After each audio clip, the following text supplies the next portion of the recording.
everyone. So today I will explain deep learning मधील activation function. ते मी आज explain करणार आहे.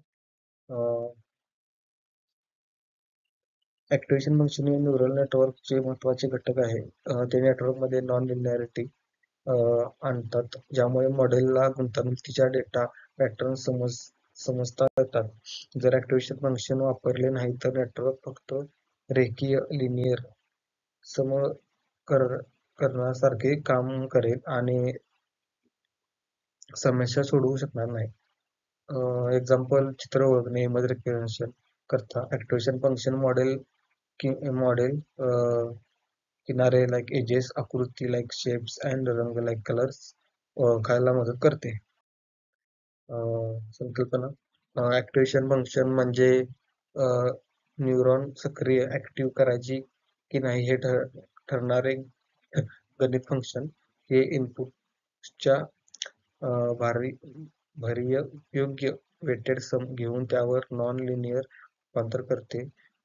सिग्मॉड f of x is equal to 1 plus e raised to minus x. इनपुटची range 0 ते 1 मध्ये असेल. एक्झाम्पल लाईक इनपुट 2 घेतले आहे, त्यामध्ये आउटपुट 0.10 आलेलं आहे. Second is tan h f of x. tan h x output range -1 ते 1 आहे आणि इनपुट 1 घेतल्यानंतर त्याचं आउटपुट 0.76 येतं. एक्झाम्पल RLU वापरल्यास नकारात्मक इनपुट 0 बनतो आणि सकारात्मक मूल्य जसाच्या तसा राहतो. कार्यपद्धत हाऊ टू वर्क. प्रत्येक न्यूरॉनला काही इनपुट्स मिळतात. त्या मिळालेल्या इनपुटचे एक सम काढले जातो. त्याचा फॉर्म्युला आहे की Z is equal to W1 x1 plus W2 x2 plus upon plus B. त्यावर ऍक्टिव्हेशन फंक्शन लागू केले जाते. हे आउटपुट पुढील लेअर मध्ये इनपुट म्हणून वापरले जाते.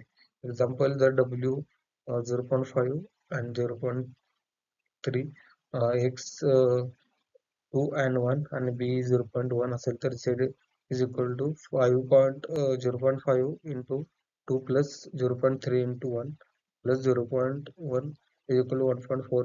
RLU वापरल्यास मॅक्स 0 to 1.4 हे आउटपुट येऊ शकते. अडचणी व मर्यादा. समस्यामध्ये सिग्मॉइड आणि टॅनेजला ग्रेडियंट खूप लहान होतो, त्यामुळं ट्रेन करायला शिकण्यासाठी वेळ हा खूप कमी लागतो. खोल नेटवर्क मध्ये शिकणे थांबते. RLU मध्ये नकारात्मक इनपुट म्हणजे जे इनपुट जसे की जे इव्हन आहेत असे त्याच्यामुळे आउटपुट 0 होते. काही न्यूरॉन कायम निष्क्रिय राहतात. RLU ग्रेडियंट खूप मोठे होतात.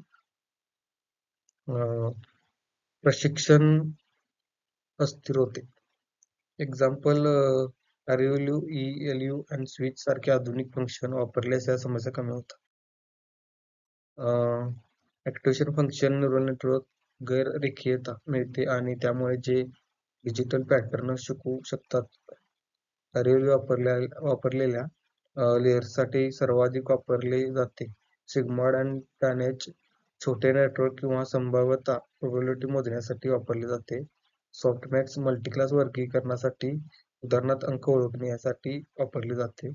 सिग्मॉइड स्पॅम किंवा नॉन स्पॅम मेल ओळखणे. RLU इमेजेस मधील फीचर ओळखणे. सॉफ्टमॅक्स अंक 0 ते 9 मधील वर्गीकरण.